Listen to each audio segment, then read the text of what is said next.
Hi hello welcome to my channel edutech 360.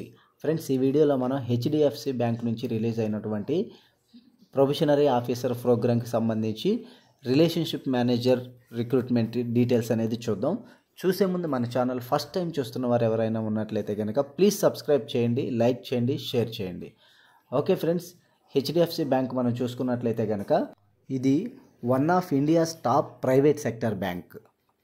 అయితే అలాంటి ఒక ప్రైవేట్ బ్యాంకు కూడా ఇప్పుడు మనకి ఏదైతే ఐబీపీఎస్ ద్వారా బ్యాంక్ రిక్రూట్మెంట్స్ ఎలా జరుగుతున్నాయో అదే వేలో ఈ రిక్రూట్మెంట్ కూడా నిర్వహించడం జరుగుతుంది. ఆ డీటెయిల్స్ ఒకసారి చూసేద్దాం. దీనికి మనం ఆన్లైన్లో అప్లై అయితే చేయవలసి ఉంటుంది అఫీషియల్ బ్యాంక్ వెబ్సైట్లో. దీని యొక్క ఇంపార్టెంట్ డేట్స్ చూసుకున్నట్లయితే కనుక ఆన్లైన్ అప్లికేషన్ స్టార్ట్ డేట్ వచ్చేసి 30 డిసెంబర్ 2024 నుంచి 7th ఫిబ్రవరి 2025 వరకు ఉంది. అలాగే ఆన్లైన్ ఎగ్జామ్ డేట్ చూసుకున్నట్లయితే కనుక మార్చిలో అయితే ఉండొచ్చు. ఈ పోస్టులకు సంబంధించి డిజిగ్నేషన్ వచ్చేసి రిలేషన్షిప్ మేనేజర్ ఉంటుంది.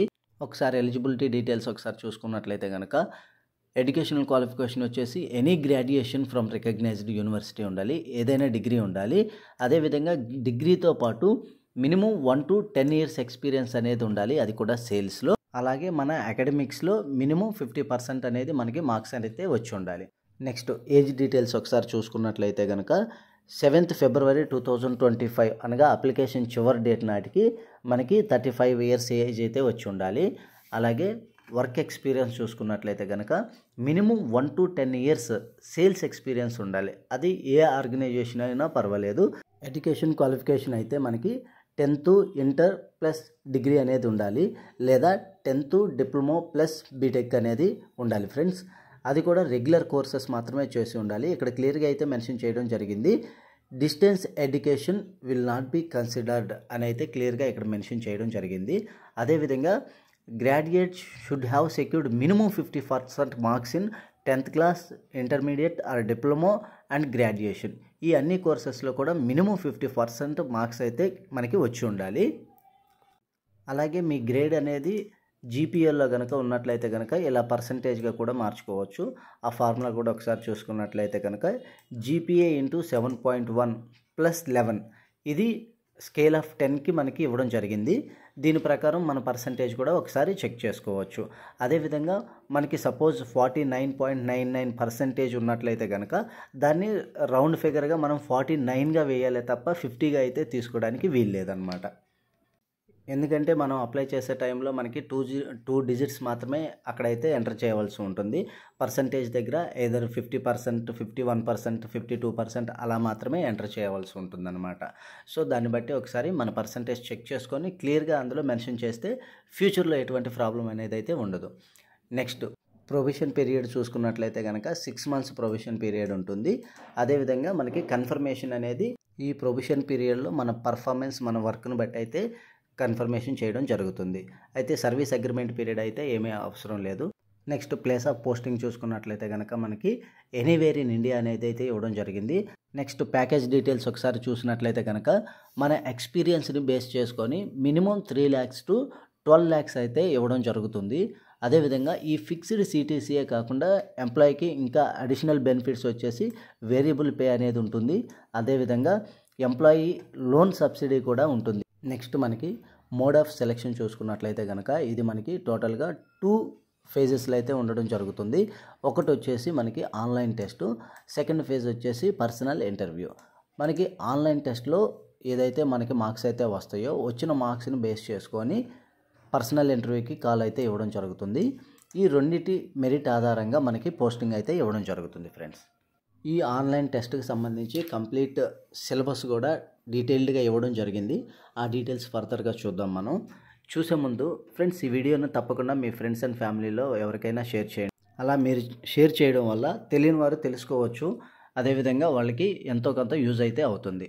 ఓకే, నెక్స్ట్ చూసుకున్నట్లయితే మనకి హౌ టు అప్లై అనేది డీటెయిల్డ్గా అయితే ఇవ్వడం జరిగింది. అది నేను ఇంకొక వీడియోలో అయితే మీకు తెలియజేస్తాను. అయితే దీనికి సంబంధించి అప్లోడ్ చేయవలసిన డాక్యుమెంట్స్ ఒకసారి చూసుకున్నట్లయితే కనుక మనం మొదటిగా ఫోటో అయితే ఒకటి అప్లోడ్ చేయాలి. అదేవిధంగా సిగ్నేచరు, ఇది కూడా మనకి బ్లాక్ ఇంక్తో మనం సైన్ చేసి ఉంచాలి. అదేవిధంగా లెఫ్ట్ థంబ్ ఇంప్రెషన్, అలాగే హ్యాండ్ రిటన్ డిక్లరేషన్ అనేది ఇవ్వాలి. ఆ డిక్లరేషన్ కూడా ఇక్కడ ఇవ్వడం జరిగింది. ఆ డిక్లరేషన్ ఒకసారి చూపిస్తాను మీకు. అయితే సిగ్నేచర్ మనకి క్యాపిటల్ లెటర్స్ అయితే ఉండకూడదు. అంటే మనకి యాజ్ ఇట్ ఈస్గా గవర్నమెంట్ జాబ్స్కి ఎలా అయితే అప్లై చేస్తామో సేమ్ అదే ప్రొసీజర్ ఇక్కడ ఫాలో అయితే సరిపోతుంది. డిక్లరేషన్ చూసుకున్నట్లయితే కనుక ఇక్కడ మనకి సీరియల్ నెంబర్ 4లో ఇవ్వడం జరిగింది కదా, ఐ దగ్గర నుంచి స్టార్ట్ చేసి ఇక్కడ లాస్ట్ వెన్ రిక్వైర్డ్ ఉంది కదా, ఇక్కడ వరకు అయితే మనం మన హ్యాండ్ రైటింగ్తో రాయాల్సి ఉంటుంది. నెక్స్ట్ ఇంపార్టెంట్ అప్లికేషన్ ఫీజు ఒకసారి డీటెయిల్స్ చూసినట్లయితే కనుక మనకి ఆల్ కేటగిరీస్ చెందిన వారు ఇక్కడ 479 ప్లస్ బ్యాంక్ ఛార్జెస్తో అయితే పే చేయాల్సి ఉంటుంది. ఈ డీటెయిల్స్ చూసుకున్నట్లయితే కనుక మనకి ఇది నాన్ రిఫండబుల్ పేమెంట్ అనమాట. వన్స్ మీరు ఫీజు పే చేస్తేనే అప్లికేషన్ అనేది వ్యాలిడ్ అయితే అవుతుంది. అయితే అప్లికేషన్ రిజిస్ట్రేషన్ ప్రాసెస్ చూసుకున్నట్లయితే మనకి హెచ్డిఎఫ్సి అఫీషియల్ బ్యాంక్ వెబ్సైట్లోకి వెళ్ళినట్లయితే కనుక మనకి అప్లై ఆన్లైన్ అనేది ఇక్కడ ఆప్షన్ ఇవ్వడం జరుగుతుంది. అక్కడ మనకి click here for new registration అనేది అయితే ఇవ్వడం జరుగుతుంది. మన బేసిక్ డీటెయిల్స్ అయినటువంటి name, contact details, email ID ఇవి ఇవ్వడం ద్వారా మనం రిజిస్ట్రేషన్ అయితే చేసుకోవచ్చు. రిజిస్ట్రేషన్ చేసుకున్న తర్వాత మనకి ఒక రిజిస్ట్రేషన్ నెంబర్ మరియు పాస్వర్డ్ అయితే రావడం జరుగుతుంది. ఈ రిజిస్ట్రేషన్ ఐడి, పాస్వర్డ్ ద్వారా మనం మిగతా ప్రాసెస్ అంతా అయితే ఫినిష్ చేయవచ్చు. ఫ్రెండ్స్, మన అప్లికేషన్ ఫామ్ అనేది కంప్లీట్గా ఫిల్ చేసిన తర్వాత ఫోటో, సిగ్నేచర్ మరియు ఇచ్చినటువంటి డిక్లరేషన్ ఫామ్ ఇవన్నీ అప్లోడ్ అయితే చేయవలసి ఉంటుంది. చేసిన తర్వాత మనం పేమెంట్ ట్యాబ్ క్లిక్ చేసినట్టుగైతే కనుక మనకి ఫీజు పేమెంట్ ఆప్షన్లోకి వెళ్తుంది. ఇక్కడ మనం మన ఫీజు అనేది ఇంటర్నెట్ బ్యాంకింగ్, ఐఎంపిఎస్, అదేవిధంగా debit card, credit card use చేసి, అలాగే మొబైల్ వ్యాలెట్స్ కూడా యూస్ చేసి మనం అయితే ఫీజు అయితే పే చేయవచ్చు ఫ్రెండ్స్. నెక్స్ట్ మనం అప్లోడ్ చేయాల్సినటువంటి డాక్యుమెంట్స్ యొక్క గైడ్లైన్స్ ఒకసారి చూద్దాం.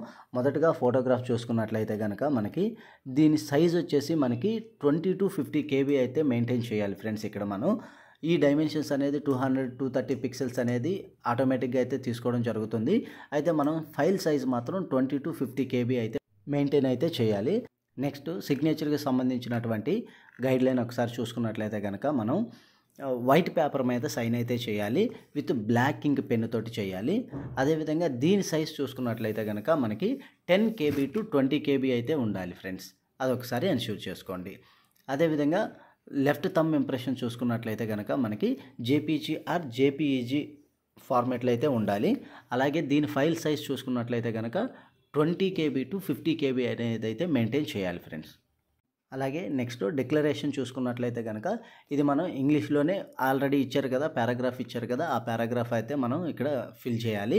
దీని యొక్క ఫైల్ సైజ్ చూసుకున్నట్లయితే కనుక మనకి 50 KB to 100 KB వరకు అయితే ఉండొచ్చు ఇది ఫ్రెండ్స్. ఇక్కడ ఇచ్చినటువంటి ఈ డైమెన్షన్స్, పిక్సెల్స్ ఇవన్నీ చూసి మీరు వరీ అయితే అవ్వాల్సిన అవసరం లేదు. మీరు ఈ సైజ్ అయితే ఏదైతే ఉందో ఈ సైజుని మెయింటైన్ చేయగలిగితే సరిపోతుంది. అలాగే హ్యాండ్ రిటన్ డిక్లరేషన్ రాసేటప్పుడు కొంచెం కేర్ఫుల్గా రాయండి, మిస్టేక్స్ అనేది ఏమీ లేకుండా అయితే మీరు అది రాసి పెట్టుకోండి. అలాగే నెక్స్ట్ బ్రీఫ్ రెజ్యూమ్ ఒకటి మీరు ప్రిపేర్ చేసి పెట్టుకోవాలి ఫ్రెండ్స్. మీ ఎక్స్పీరియన్స్కి సంబంధించి మంచిగా రెజ్యూమ్ అనేది ప్రిపేర్ చేసుకొని ఇది కూడా అప్లోడ్ చేయవలసి ఉంటుంది. దీని సైజ్ చూసుకున్నట్లయితే కనుక మనకి మ్యాక్సిమం 500 KB అయితే ఉండాలి ఫ్రెండ్స్. ఓకే ఫ్రెండ్స్, ఇప్పటివరకు అప్లికేషన్ ప్రాసెస్, అదేవిధంగా అప్లోడ్ డాక్యుమెంట్స్ డీటెయిల్స్ ఒకసారి అయితే చూసాము. ఇప్పుడు నెక్స్ట్ వచ్చేసి మనం ఒక ఇంపార్టెంట్ టాపిక్ చూద్దాం. అదేంటంటే కనుక మనకి ఎగ్జామ్ ప్యాటర్న్ ఒకసారి చూద్దాం. ఆన్లైన్ ఎగ్జామ్ ఉంటుందని చెప్పాం కదా, దాని ప్యాటర్న్ ఒకసారి చూసుకున్నట్లయితే కనుక దీనిలో మనకి 3 సెక్షన్స్ అయితే ఉండడం జరుగుతుంది. English language, numerical ability, reasoning ability. దీనిలో చూసుకుంటే కనుక ఇంగ్లీష్ లాంగ్వేజ్లో మనకి 30 క్వశ్చన్స్ ఇవ్వడం జరుగుతుంది. 30 మార్క్స్కి 20 minutes డ్యూరేషన్ అయితే ఉంటుంది. అదేవిధంగా న్యూమరికల్ ఎబిలిటీ చూసుకున్నట్లయితే కనుక 35 క్వశ్చన్స్ అయితే ఇవ్వడం జరుగుతుంది 35 మార్క్స్కి. రీజనింగ్ చూసుకున్నట్లయితే మనకి 35 క్వశ్చన్స్ 35 మార్క్స్కి. ఓవరాల్గా చూస్తే 100 క్వశ్చన్స్ 100 మార్క్స్కి ఇవ్వడం జరుగుతుంది. అదేవిధంగా మోడ్ ఆఫ్ ఎగ్జామినేషన్ చూస్తే మనకి ఓన్లీ ఇంగ్లీష్లో మాత్రమే ఉంటుంది. అలాగే 1/4 నెగిటివ్ మార్కింగ్ కూడా ఉంటుంది. అంటే 4 ఆన్సర్స్ రాంగ్ అయినట్లయితే కనుక మీకు 1 మార్క్ అయితే పోవడం జరుగుతుంది. అదొకసారి కేర్ఫుల్గా చెక్ చేసుకోండి. అలాగే ఎగ్జామ్కి వెళ్ళే ముందు మనం వ్యాలిడ్ ఐడెంటిటీ ప్రూఫ్ అనేది తీసుకెళ్లాల్సి ఉంటుంది. ఆ డీటెయిల్స్ ఒకసారి చూస్తే కనుక మనకి ఈ ఆధార్ కానీ, ఆధార్ కార్డు కానీ, లేదంటే ఎంప్లాయీ ఐడి కానీ, బార్ కౌన్సిల్ ఐడెంటిటీ కార్డు కానీ, ఇలా ఏదైనా సరే గవర్నమెంట్ వ్యాలిడ్ ఐడి కార్డు అయితే ఉండాలి. మనం లైక్ గవర్నమెంట్ ఎగ్జామ్స్కి ఏ విధంగా అయితే తీసుకెళ్తామో అలాగే తీసుకెళ్తే సరిపోతుంది. అయితే మనకి ఇక్కడ రేషన్ కార్డు మరియు లెర్నర్స్ డ్రైవింగ్ లైసెన్స్ అయితే మాత్రం వ్యాలిడ్ అయితే అవ్వదు ఫ్రెండ్స్. అదొకసారి చెక్ చేసుకోండి. ఈ ఎగ్జామినేషన్ సెంటర్స్ డీటెయిల్స్ ఒకసారి చూద్దాం. ఈ డీటెయిల్స్ చూసుకున్నట్లయితే కనుక మనకి మన 2 తెలుగు రాష్ట్రాల్లో ఓన్లీ 2 సెంటర్స్ మాత్రమే ఇవ్వడం జరిగింది. అదొకటి ఆంధ్రప్రదేశ్లో విశాఖపట్నం మరియు రెండవది వచ్చేసి తెలంగాణలో హైదరాబాద్ అయితే ఇవ్వడం జరిగింది. మీరు అప్లై చేసే ముందే మీకు ఏ సెంటర్ కావాలనేది అక్కడ క్లియర్గా మెన్షన్ చేసుకోండి. ఏది మీకు డిస్టెన్స్ తక్కువలో ఉంటుంది, దగ్గరగా ఉంటుంది, కన్వీనియంట్గా ఉంటుంది, ఇవన్నీ ఒకసారి చెక్ చేసుకొని ఆ సెంటర్ అనేది మీరు చూస్ చేసుకోండి. ఎందుకంటే వన్స్ హాల్ టికెట్ అనేది రిలీజ్ అయిన తర్వాత మీకు ఎటువంటి చేంజ్ అయితే ఉండదు. ఎగ్జామినేషన్ సెంటర్ కానీ, డేట్ కానీ వీటన్నిటిలో ఎటువంటి చేంజ్ అయితే ఇవ్వడం జరగదు ఫ్రెండ్స్. ఓకే ఫ్రెండ్స్, ఇన్ఫర్మేషన్ నచ్చినట్లయితే మన ఛానల్ సబ్స్క్రైబ్ చేయండి, లైక్ చేయండి, షేర్ చేయండి. Thank you.